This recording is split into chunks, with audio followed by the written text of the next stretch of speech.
You're here. I literally discovered you yesterday.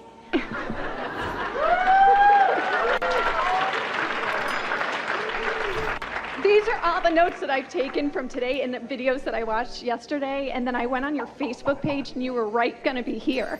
And I said, oh my gosh, I must have just brought this. I must have been in the receptive mode. Yes! I must have been in the receptive mode. Yes. So I'm so grateful, and thank you everyone who's been up here. She's grateful. I'm appreciative. I'm shaking, and I thank everyone who had the courage to come up here, and those who, everyone here today, thank you for teaching. There's no courage involved. Well, I'm shaking right now. Courage is very different from enthusiasm. Courage is very different than passion. Courage is overcoming something, and the thing you're trying to overcome is still stuck in your vibrational craw. Okay. We know you're new. We'll be easier. Thank you. Yeah, I can't believe that yesterday I was just like, okay, let's just get to the point. Yeah. Your time is up. We've enjoyed this interaction. I'll hurry up. Yeah, I'm here. I'm just going to try to focus. I study pranic healing and law of attraction and things like that, and I'm religious as well. I recently went through a breakup. That's been hard. I was dating someone for 4 years, and 2 months ago we broke up. And the thing is, I know you can't attract someone back because you can't control what they do. You can't control their world. Because you can't control their world doesn't mean that you can't attract them back. But believing that you need to control their world will keep you from getting what you want. Right. Because you don't believe that you can control someone else. And you really can't. You can only control your own vibration. But power of influence is from aligning with source. In other words, when we say there is a leverage in alignment, which means there's a leverage in happiness, which means there's a leverage in clarity. When one is connected to who you really are, you're more powerful than millions who are not. There's true power of influence. So when you think about things that are people who are out in the world who are attractive, the reason that they are attractive is because their energy is not split by trying to satisfy the opinions of so many others. And so what you want to do is come into full alignment with what you want, spend as little time as possible in pushing against what you don't want, and in that clarity, what you want must come to you. And it will either come in the face of the one who went away or in the face of someone else. But through the experience that you've lived, you are in a stronger, clearer place of asking, and asking really for more than you asked for when you first attracted that relationship to begin with. Yeah. Yes. That's a big part of it, because I felt that was the truth, that, right, you can't control someone else's destiny or bring someone back in, but I feel the reasoning is very close to alignment, the reason I want this person. Let us show you what happens in most relationships. So here you are, and let's say you want this set of things, and here's the other, and let's say the other wants this set of things, and let's say that some of them are the same and some of them don't seem quite the same. So what happens with most people is you look over there at the things that you don't agree with. So your vibration isn't clear, so you're not one of those who's connected to source energy, so you don't have the power of that leverage. And the other is looking at what you want that he doesn't want, and so doing the same thing, not in alignment either. So here you are, two people, neither one tapped in or tuned in or turned on to what they really want, both blaming the other for not being in the place that they want to be. So that's why you have to leave the person that you want out of the equation in order to get the person you want. Because your awareness of who they're being, if it's not in harmony with what you think you want, keeps you out of alignment, when there is huge potential of experiencing what you want if you just stop focusing upon the aspects that aren't what you want. So don't focus on the negative parts of the relation. Yeah, because you get what you think about. Right. And don't hold somebody else responsible for how the relationship is going. We're certain that most of you believe that if they'd just be different, they'd be perfect. If they'd just be different, then everything would be fine. But no one came into this experience to give you what you need for your world to be perfect.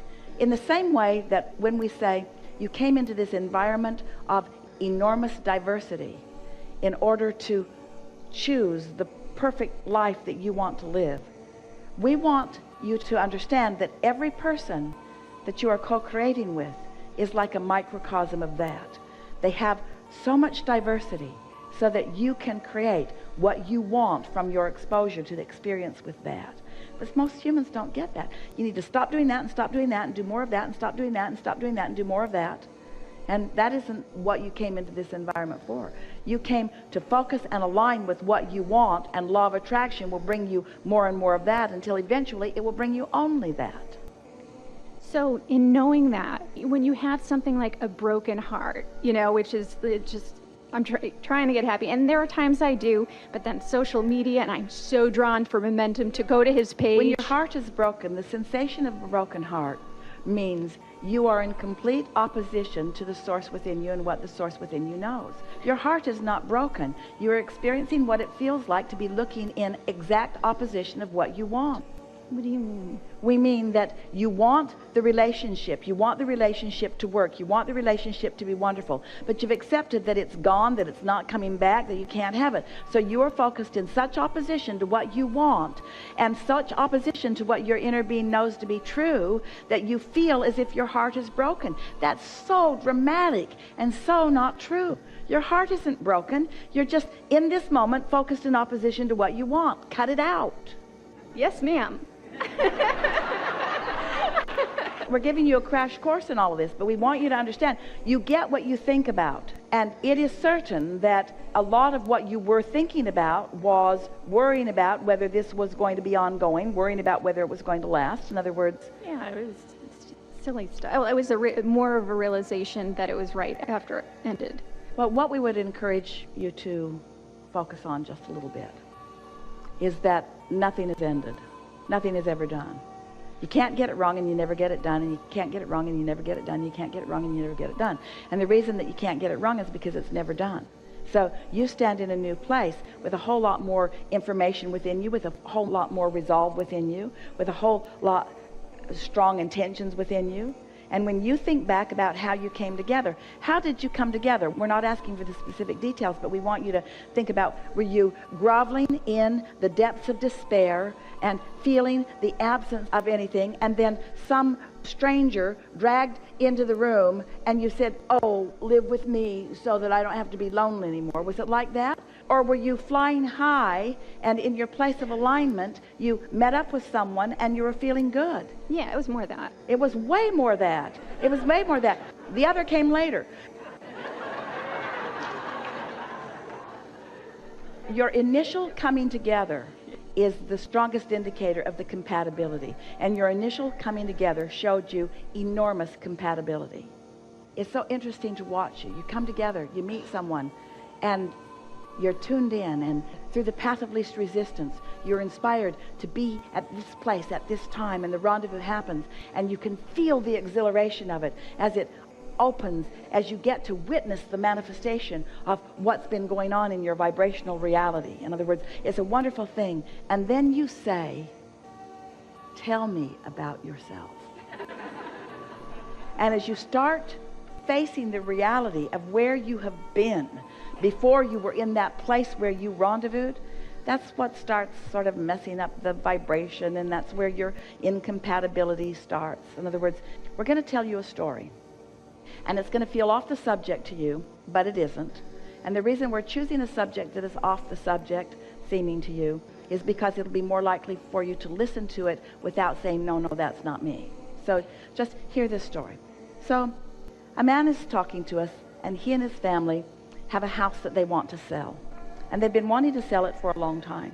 It's been on the market for a long time. And hardly anyone is looking, and certainly no one is making an offer on the house. So we said to him, why do you want to sell your house? And then he said, well, we've outgrown it. Our kids are bigger. They want more space for themselves. The house is sort of wearing out. It doesn't look as good as it once looked. The landscaping is really fading. It needs a lot of work. The place just isn't what it once was, and we just want something better. And we said, so here's the advertisement that you are sending vibrationally to the universe. Come and buy this dump we no longer want to live in. So we said, do you remember how you felt when you first moved into the house? He said, we were so excited. He said, it felt so good. We just loved everything about it. We didn't have much furniture, but what we had, we placed carefully. And we would buy more pieces, and it was so fun. And every weekend, we'd go to the nursery, and we'd buy more plants. And as a family, we would plant them. A week later, his house sold. Because now what he's broadcasting to the universe is what he wants, not what is missing. What felt good when he was in alignment, not how it felt when they got out of alignment. You see, Yes. You heard what we're saying. I really heard it. Yeah. Really good. Yes. Really good. Yes. Enough? Yeah. Thank you so much.